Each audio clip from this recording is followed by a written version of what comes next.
right. Hello, everyone. Thank you for joining the Center for Learning Health System Sciences for our monthly impact seminar. Before we get started, I'd like to cover a few expectations. You can enable closed captioning by hitting the Show Captions button next to the Raise Hand option in the Zoom menu. I will post a link in the chat to a short questionnaire asking for seminar topic and speaker suggestion. All right, so following the presentation, we invite you to raise your hand or type questions in the Q&A. And in particular, we welcome questions exploring the many dimensions of the impact that these ideas, technologies, and practices have on learning health systems. As a reminder for upcoming LHS events, the next seminar will be on October 1st with Dr. Vijendu Srivastava from the University of Utah Health.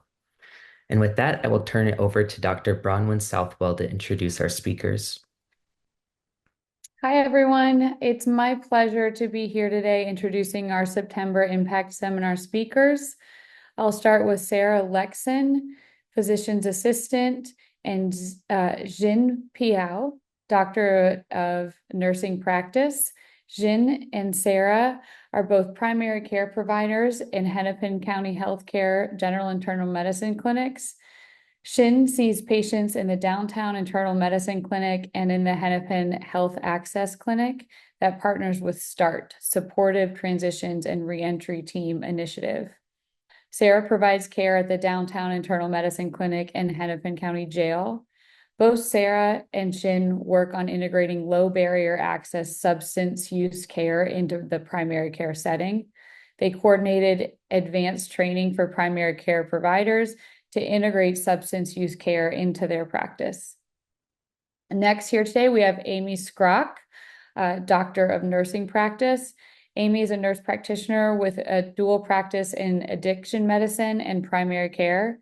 She sees patients in the downtown office-based addiction treatment clinic and Brooklyn Park internal medicine clinic. Amy is instrumental in creating the curriculum and program planning for the addiction medicine training program and for primary care providers in general internal medicine, and continues to serve as a mentor for primary care providers in substance use disorder treatment. And finally, we're joined today with Dr. Becky Ford. Becky's the research director of the Research and Evaluation Data Analytics Core and the Health, Homelessness, and Criminal Justice Lab at the Hennepin Healthcare Research Institute. She's a social scientist who partners with researchers and healthcare providers to apply rigorous methodology to the study of clinical practice and policy. We're all really looking forward to this talk today. It's such a pertinent topic that impacts all of us and all of our patients. So thank you so much for being here today. Thank you so much for the warm introduction. I just want to first say I appreciate everyone spending this lunchtime with us and hearing, the issues we have encountered during our daily practice and the efforts and steps we took to address that. First, I want to share that Becky is not feeling very well today, so she'll focus on recovering and resting her voice. We just want to say how much we appreciate Becky. She's instrumental with the entire programming. Next slide, please. So this work is funded by Hennepin Health Reinvestment Grant. Hennepin Health is a healthcare maintenance organization that's supported by Hennepin County and certified by the state. And each year with the surplus fund, they encourage frontline clinicians to identify issues and be able to address them and improve the health and wellness of the community members we serve. Other than that, we do not have any other disclosures to make today. All right, so expanding where and how people can access substance use disorder treatment is an important goal. We know that the drug overdose crisis does not discriminate and impacts people of all ages, races, ethnicities, and economic classes in Minnesota and across the nation. And few people get treatment. Only somewhere between 10 to 12% of people with substance use disorders are able to engage in treatment. There are many barriers to treating substance use disorders. First, they are associated with significant stigma. And because many have seen substance use and addiction as a choice, substance use disorders have not always received the medical attention it likely deserves. but there is growing recognition that substance use disorders are a chronic medical condition. And many studies support integrating substance use disorder treatment, including buprenorphine therapy, into primary care. A study published in the Journal of Addiction Medicine in 2022 analyzed insurance claims and found that about 80% of individuals that were newly diagnosed with opioid use disorder had visited their primary care provider in the preceding 12 months. So this helps support the importance of primary care in diagnosing opioid use disorder, connecting people to medications for opioid use disorder, and improving treatment retention. Next slide. So until recently, prescribing buprenorphine was limited by the Drug Abuse Treatment Act of 2000 and required completion of an 8-hour training course or addiction board certification to apply for a designated X waiver to treat. In 2021, the 8-hour training requirement was removed, and though an X waiver was still required, and clinicians were still limited by monthly prescription caps.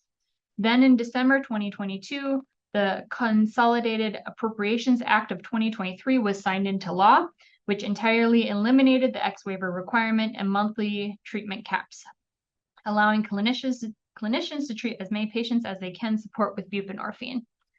So kind of like Sarah had said, even though this X waiver and these additional barriers have been removed, a lot of primary care providers did not feel comfortable treating opioid use disorder, even though they did see it a fair amount. And what we found also is that in the graduate level training, addiction medicine is not often taught or really focused on. So PCPs or primary care providers definitely have this opportunity or this option to have more training so that they can treat this disease. So yeah, this is our background. Just want to share it from the clinician perspective, why we proposed this idea to train primary care providers to get better expertise in providing substance use care in the primary care setting. So like Amy and Sarah have mentioned, both Sarah and I have completed the X waiver training. And I believe back then for APPs, we might even needed 24 hours of training in order to prescribe buprenorphine. But despite all the didactics and the online webinars, by the time we finished training and when we encounter patients at the primary care clinic, there is still a lot of uncertainty and lack of confidence in providing the much needed care to our patient. So we thought about what would be a nice bridge in order to bring the ability and confidence level of the primary care clinicians to the point to provide good patient care for the folks. In addition, as Sarah has mentioned, substance use disorder is now treated as chronic diseases, and in the primary care clinic, we provide hypertension and diabetes management.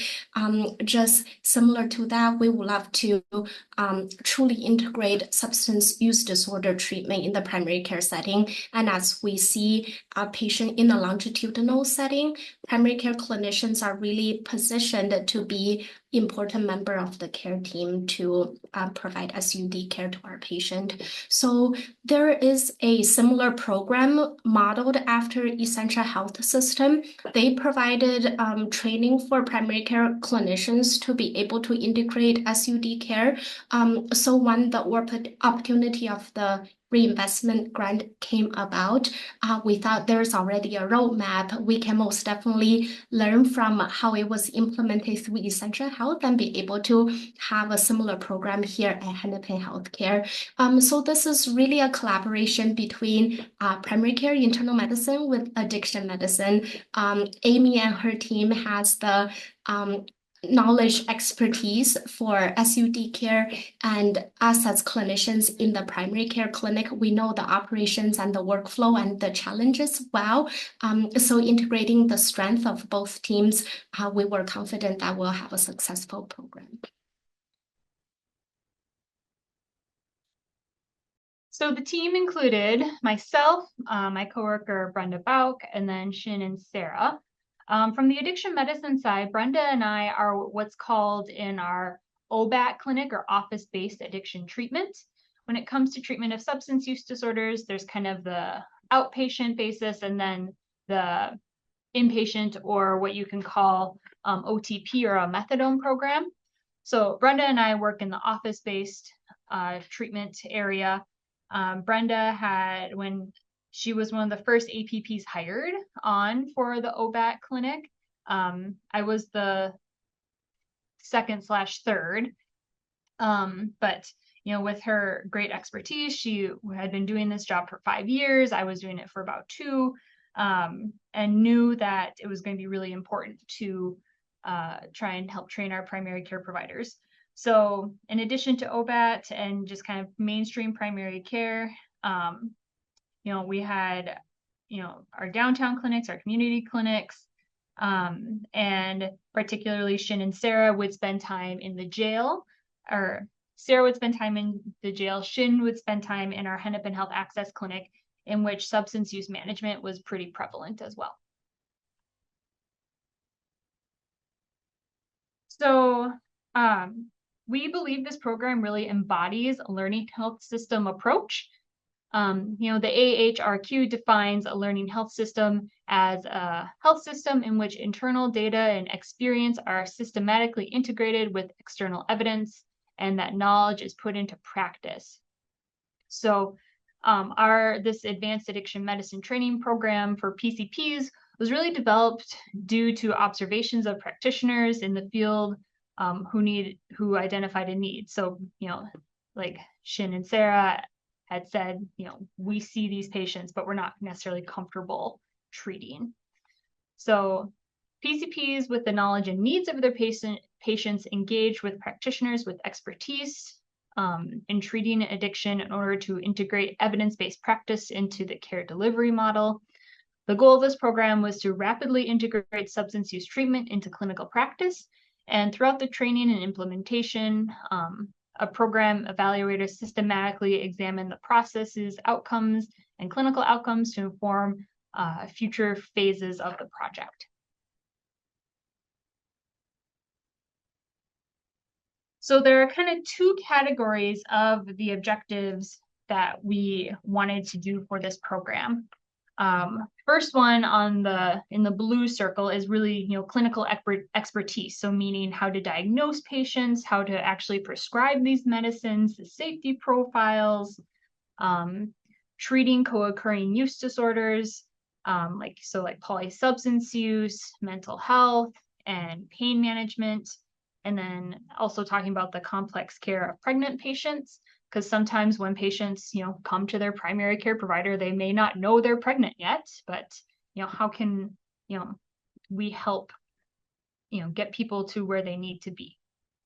And then the other the other part of this is really patient care. And, we are all very compassionate, people that care for the population at Hennepin Healthcare. But there are other stigmas and considerations when working with patients with substance use disorders. In particular, there's the Words Matter campaign by NIDA, which is the National Institute of Drug Abuse, talking about breaking the stigma and how you're talking with patients. They're not an alcoholic, they have an alcohol use disorder. They're not a heroin addict, they have an opioid use disorder. This is a treatable disease. Also talking about motivational interviewing to help with that change process for patients, and then taking a harm reduction approach. So what are safer injection practices, or, advising patients if they choose to use, how can we keep them safe? And then finally, community resources, because there is a lot out there, and, your traditional training doesn't really teach you that. And, you don't really learn or know these resources until you really just kind of get in there. So those are the 2 main categories of objectives that we were hoping. And so how we did that is we kind of created this program that was a 12-week program, about 8 hours a week over these 12 weeks. And it kind of also started with when I got started in addiction medicine, was based off of like, okay, how long did it take me, as I was already trained working as a nurse practitioner, to then feel comfortable enough to work as a specialist. So the first 6 weeks included the 8 hours are split into 4-hour increments. So 4 hours of didactics and then 4 hours of shadowing in the clinic. And then the second 6 weeks was full 8 hours, so 2 clinic sessions of seeing patients. And the programs that we based this off of is, we didn't really want to reinvent the wheel. We knew that there was training out there happening. So the 2 main programs that we used was the Yale CHAMP program, which stands for Collaborative Behavioral Health and Addiction Medicine in Primary Care.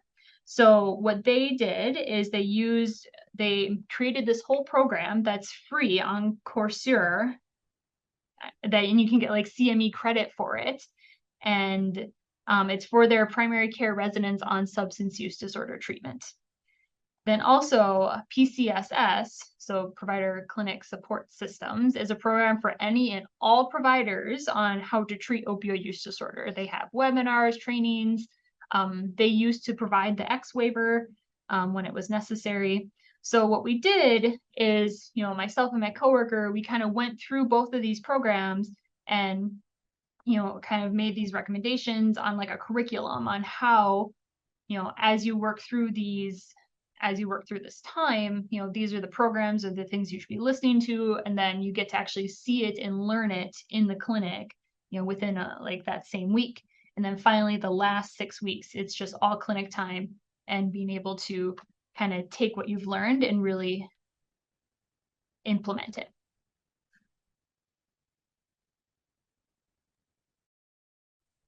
So after we outlined the training objectives and the program structure, the next step was to recruit PCP participants. So we presented the opportunity to participate in the program at our regular division staff-wide meeting, and then followed up with an email to request application submission. And our goal was to recruit 6 primary care providers to participate. We asked for the people interested to submit their CV along with a brief narrative outlining their experience for caring for patients with substance use disorders and what they hope to gain from the program. Our goal was to have clinicians that were working at least 0.5 clinical FTE in primary care clinic, to be practicing for at least 2 years, so they had some baseline clinical foundation, and to have demonstrated an interest in integrating addiction medicine practices into their primary care practice. The individual applications were reviewed by the program development team, and we used an evaluation form that ranked clinical experience and their primary care FTE, commitment to working with patients that have substance use disorders, teaching, mentoring experience, and experience with leadership or potential to act as a clinic champion to disperse information to other practitioners. So after the individual rankings were collected and collated, we identified 6 primary care providers and divided them up into 3 cohorts of 2 participants each. 2 of the PCP participants were Xin and myself, who are also part of the program development team. But we thought that if we participated in the first cohort, it would be an opportunity to experience the program and make modifications to improve it for subsequent cohorts.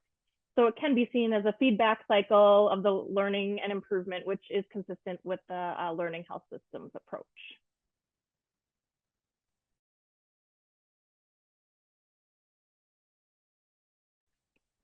To evaluate the training program, we had PCP trainees complete questionnaires at 3 different time points. One was during the pre-training or before participation. Second was immediately after the training. And third was 3 months after going back into clinical practice and using some of the skills you learned. The surveys included a Likert scale that touched on the confidence in the training objectives that Amy outlined. There was a kind of a ranking of barriers that potential barriers of prescribing the medications for opioid use disorder and alcohol use disorder. The surveys also included open-ended questions about their experience in the program, including identifying what was most useful components and suggestions to change for the future. Also, we utilized Becky from the HHRI to help us conduct post-training interviews with a subset of the trainees to get more in-depth information. And additionally did try to look at the number of buprenorphine prescriptions that were prescribed in internal medicine primary care to and using analytic tools that were built into Epic. This data was not as robust as we had some limited follow-up period, but we do plan to continue to gather data on patient-level outcomes as we continue practicing. So a summary of the outcomes or training evaluation findings are that after the training, most trainees felt much more confident in treating substance use disorders and prescribing the medications for opioid use disorder and alcohol use disorder. They felt more confident in their abilities to talk with patients about substance use disorder in a non-stigmatizing manner. But there was still a desire for more training and how to manage those complex cases like pregnancy, polysubstance use, and co-occurring psychiatric conditions. And it was still a desire to also just understand better ways to connect patients with the community resources that are out there. So while the training was going on, the entire team thought about like what are some ways we can spread the love, because the impact of 6 clinicians on providing patient care is great, but we were hoping and dreaming for bigger. So the first half of 2023, I would say the first quarter was dedicated to developing the program and recruiting the participant, and the second quarter, me and Sarah were in the first cohort to go through the training. And by the second half of 2023, while the second and third cohort of participants are going through the training, we're ready to take on something bigger. So we thought about what are some ways we can create at the elbow support where folks who didn't have the ability to go through the training will still access, all the great information that the trainees were able to use during the training. So we thought a electronic health record-based tool that basically has a one-stop shop things that's available for other PCPs will be great. So that's what we focused on during the second half of 2023. So what we ended up doing is creating a smart set in our Epic system. It's a collaboration between the PCP trainees and the addiction medicine experts. So we were able to tap onto their knowledge and expertise and be able to create resources and at the elbow clinical decision support that were basically vetted by all the addiction experts we have at the Hennepin Health System. What we wanted to use is something that's easy, simple to access, where the clinicians will be able to utilize during really busy primary care encounters. And the design of the system is basically informed by all the pain points identified by primary care providers during the training. So really we're using the data, knowledge, and practice, the cyclical iterations of the learning health system to help us design, implement, and also modify the smart set once it's created. We were lucky enough to have the support of an Epic analyst during the entire build process. So on the right-hand side of the screen, you'll see a screenshot of our smart set. At the top section, the blue hyperlinks can direct anyone using the smart set to really helpful resources, including how to interpret urine drug screen. And one thing that Amy mentioned of the NIDA movement of how do we use person-centered language and be able to reduce stigma when providing and documenting care for patients with substance use disorder is also listed on there. In addition, we have a search engine to help clinicians to assist patients in identifying community resources and treatment locations. And then the smart set is quite robust. We have a documentation template with lots of helpful information, including the diagnostic criteria for DSM-5 SUD in there to help clinicians know what are the things that needs to happen in order to diagnose a patient with substance use disorder. And then we also have a section where we prepended a lot of applicable labs that might need to be completed when providing care, especially for patients who have a history of IV drug use. There are a lot of infection screening that is recommended in order to make sure patients are safe. If they have any infection, we can provide appropriate treatment. So all the labs are pended there. In the medication section, when we prescribe buprenorphine, especially during the induction process, there are some specific steps or information we need to put into the medication order, including dosage, how patients can take it, the refill amount. Having all the information already prepended in there can significantly reduce all the burden that's required to enter the information in the documentation system. And in addition, the other area I would like to highlight is the patient instructions section. We have included a lot of helpful information. So even for providers who are not actively treating and managing patients' substance use disorder, they can still go to that section and select the pieces that's helpful for their practice. For example, there's a instruction sheet on how to use naloxone. There's also instruction on community resources, in addition to harm reduction information where a patient can access fentanyl test strip, clean needle supply, and things along that line.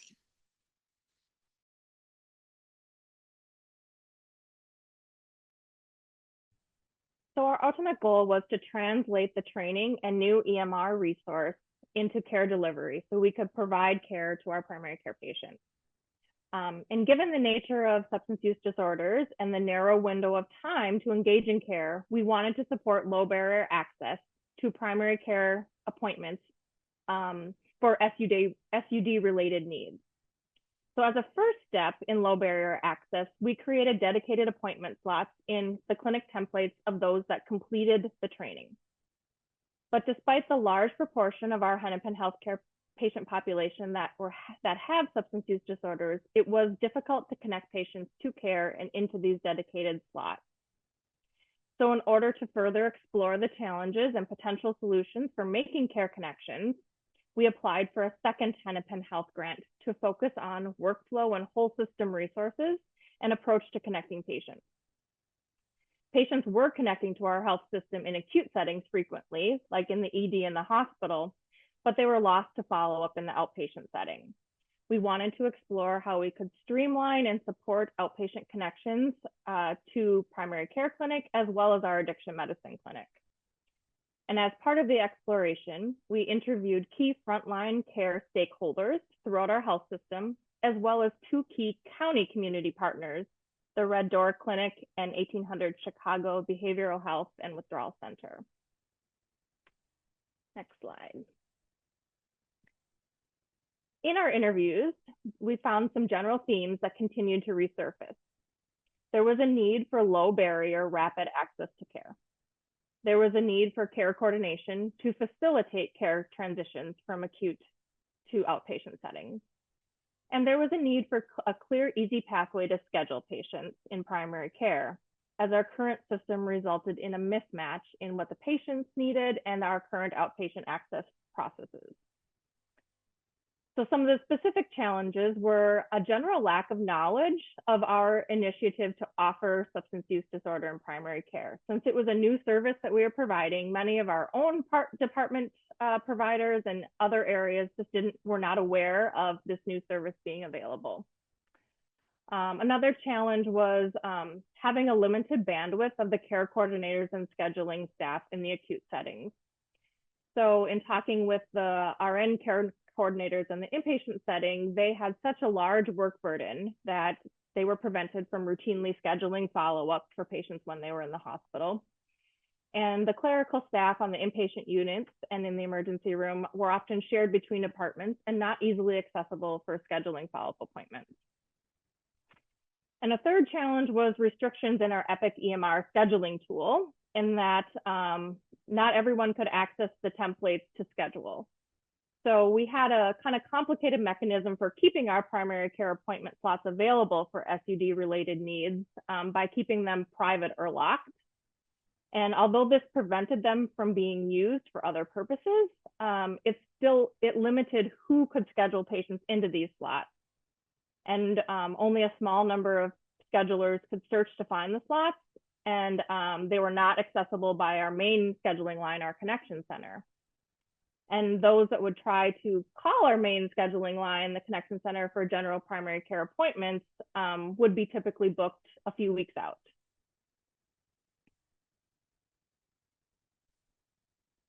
So in order to address the challenges, we had a program evaluator from HHRI also review the stakeholder interview notes and identify themes from the interviews.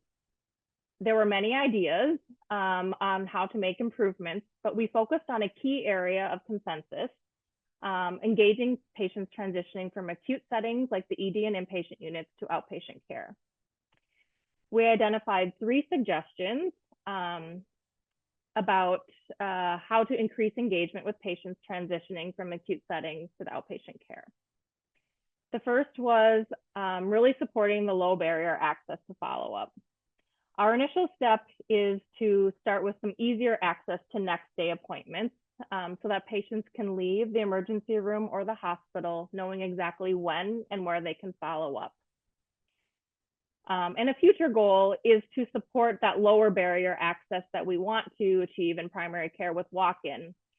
However, our clinic managers and our operational leaders are very supportive with our substance use disorder initiatives in primary care, but we do realize at this point they are balancing a lot of competing priorities with a busy primary care practice and trying to have general patient access, other clinic initiatives, and volume and productivity measures kind of acting as competing priorities.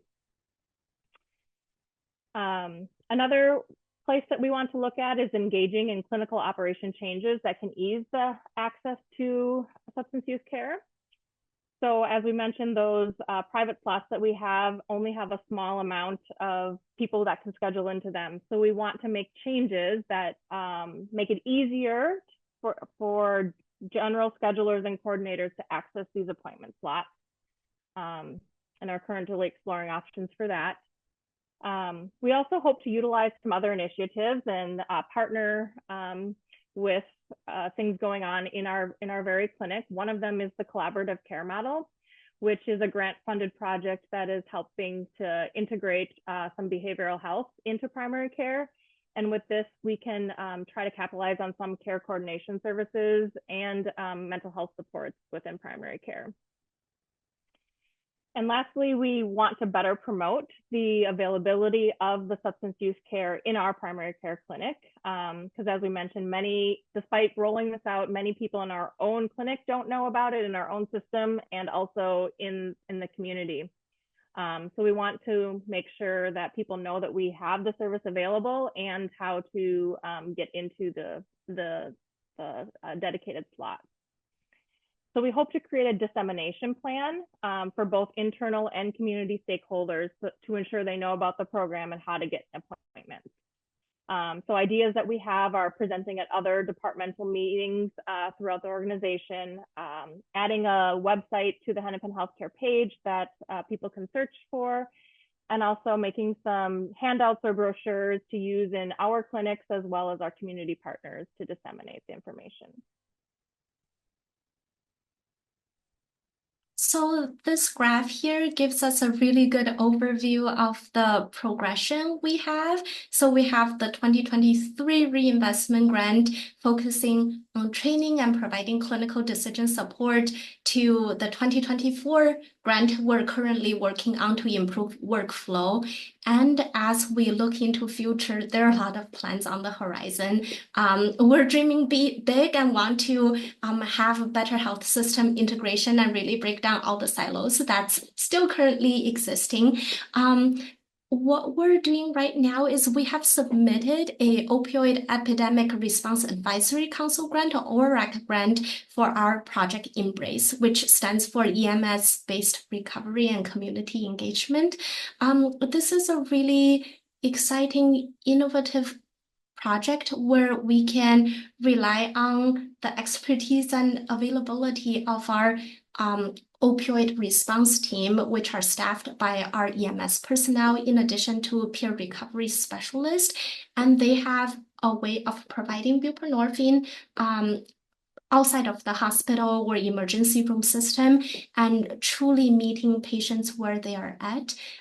With the help of the peer recovery specialist, they can build a better connection with the patient and hoping to engage folks in care, whichever their treatment goals are, either to recovery or harm reduction. And the program will also help us create a streamlined pathway for patients who are engaged with the EMS opioid response team to get priority access to the same day, next day internal medicine clinic appointment that Sarah has mentioned, and also utilize the care coordination resources we have at the primary care clinic.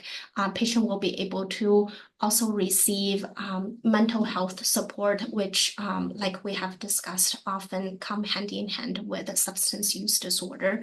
And the other arm of the program is to provide a multidisciplinary care for pregnant and early parenting people through the Red Leaf Family Center.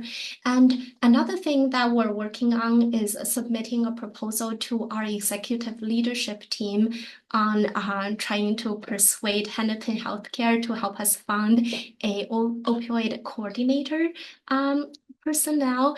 Like Sarah has mentioned, right now the care seems to be fragmented. The appointments are difficult to schedule. And if it's hard for a provider or hard for our care team to help a patient find an appointment, I think we can only imagine how challenging it is for our patient to access the care we need. So right now, our addiction medicine clinic has a separate scheduling line. The internal medicine clinic has a different back of the house number. We also have patients presenting to the emergency room and acute psychiatric services for medication refill.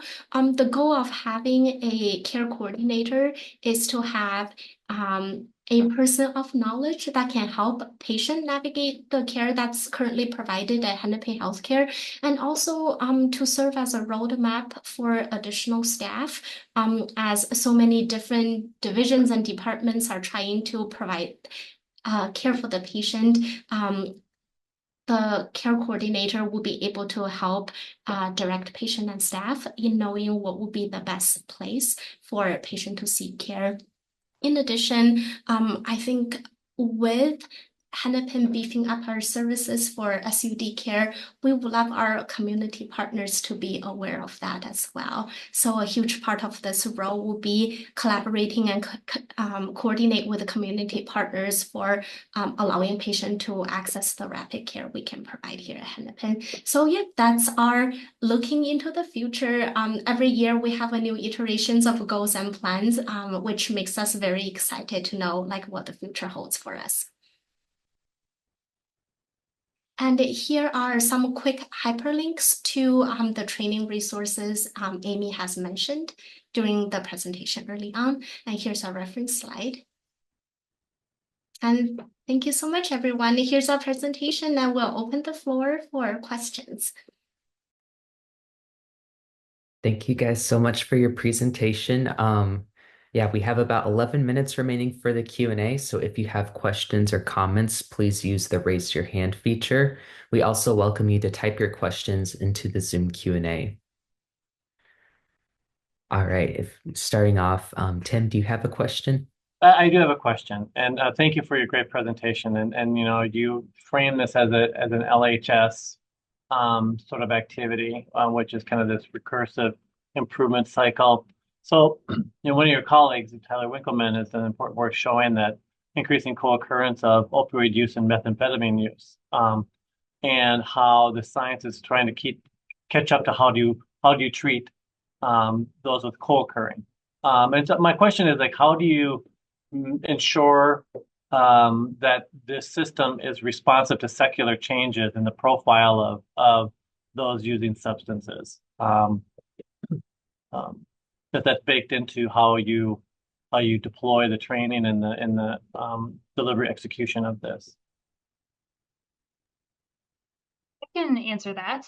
I mean, so part of our training includes 4 to 6 months after you like finish your 12-week training, you have mentored learning, right? So like I do receive text messages or like in-basket messages still from the people from my cohort about whatever kind of things could be going on. We had one about methamphetamine like not that long ago. So that's where kind of that like updated information can come from. Like you still have access to like the addiction medicine like specialist, because like in my practice, I'm more into that stuff like all the time. So that's the part of it where we're trying to keep up to date for sure. So it's almost like a maintenance of certification that updates your credentials based on emerging challenges or something like that, right? Yeah, yeah. Yeah, and I think like if depending on what things come up, we've already made some changes in our the EMR based tool for as practice changes, so we could add resources there for those that haven't done the training as we try to trickle down. And we, as I mentioned, we have the collaborative care model, which is a longer term grant, and part of that includes an arm that is substance use related, and we do have an addiction specialist, Brian Gran, who is in our clinic, that is a resource too. So everyone is not, if you weren't part of the training, but you're still seeing patients, so he's an elbow to elbow resource at that to keep up to date. Thank you.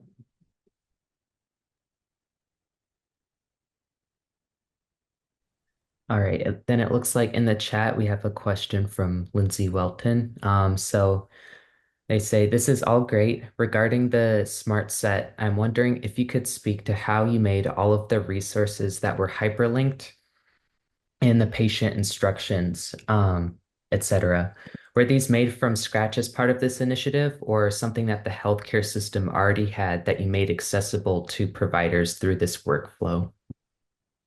Thank you so much for the question, Lindsay. So for the hyperlinked resources, they are already available on the internet. However, our team spent significant amount of time in deciding what information should be included in the smart set, because there's so much information out there. It takes time to understand what information is of good quality, what are some high yield things that people really need access to while they're providing care to the patient.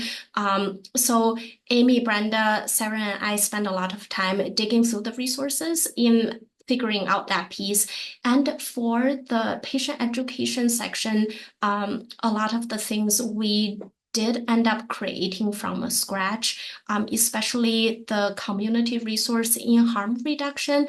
We know Evergreen recently got shut down. Nirvana is not there. So back in just last month, we spent that time updating that resource. Amy, do you want to speak to like your perspective on how we decided what to include?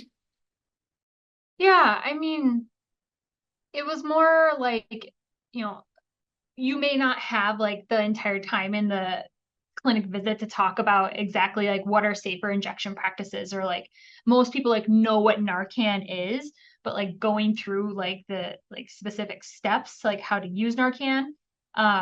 So, you know, that and then, kind of that like readiness for change. If people are like, yeah, like not really ready for treatment, but would be like interested, like just kind of giving them like all this information so that they can like look at it and go through it. One of the resources that we did was safer injection practices, and there's like a table included on there, like where to get your supplies. And like we are definitely making sure that is up to date, and like literally like map of like, okay, where should you inject yourself? So, you know, having the, knowing that what things are like second nature to myself as like an addiction medicine specialist, like I know how to like say those things. But for someone who doesn't do this all day, every day, there's like all these like really great options to like, okay, like I know I want to, patients to have this information. And so it's a really quick, like efficient clicking option.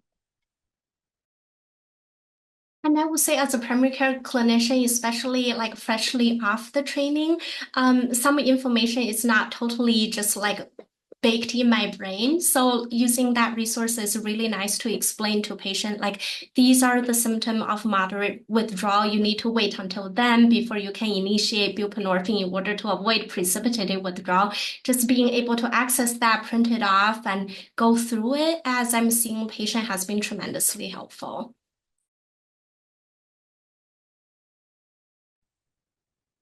All right, next we have a question from Dina Smith that says, can you share more about how you adjust documentation to avoid stigma for patients?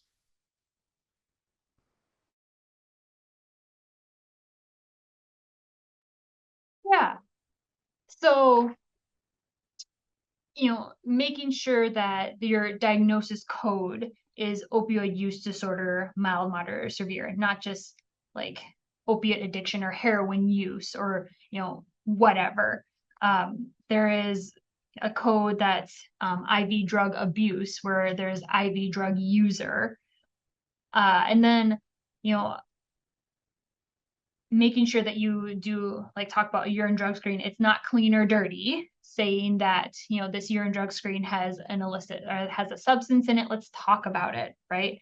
So it's more about just kind of changing like how you think about it and also trying to challenge patients. If you feel so comfortable saying like, is your urine is dirty? Like, what do you mean by that? Like, like, is there dirt in it? Like trying to like challenge that more. And so then when people are like reading through your documentation, they can then, know that it, even though that's like the vernacular, it's very stigmatizing. So I think it was more about like checking yourself, so then checking what you actually like document. And I would say one resource that I've used, like even and saying instead of saying relapse, it's better to document return to use. It's return to use is a lot harder to write, but relapse is easier. And even a lot of patients will say that. So as you're writing your notes, I actually made like when I type relapse, it changes to return to use. So then as you have the shared documentation, then it's what the patient reads is the kind of the non-stigmatizing language, even if they've used the stigmatizing language that's in their own report.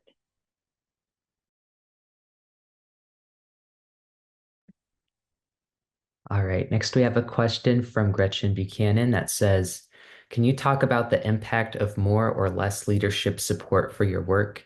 How has the support or lack of support specifically facilitated or hindered your work?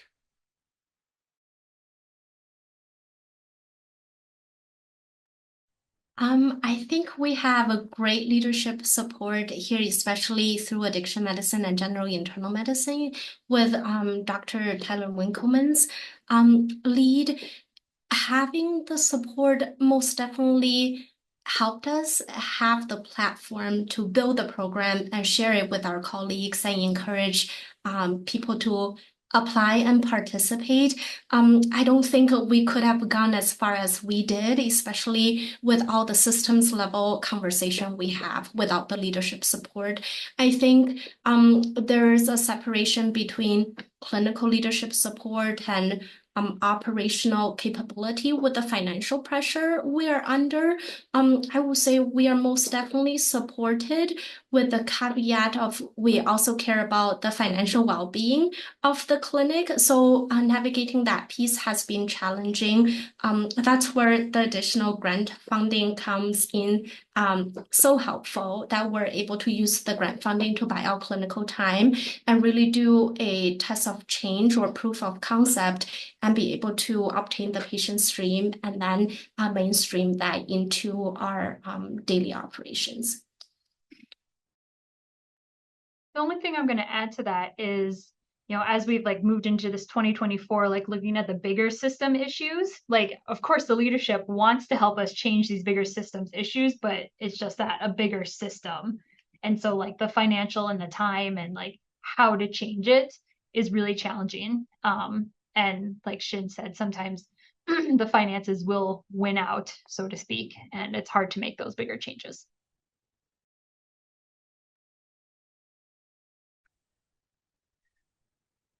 All right, so it looks like we're out of time, but thank you again to our speakers for your presentation. In closing, please join us for our next seminar on October 1st at noon Central Time. And yeah, that concludes our presentation. See everyone next time. Thank you so much, everyone. Have a great day.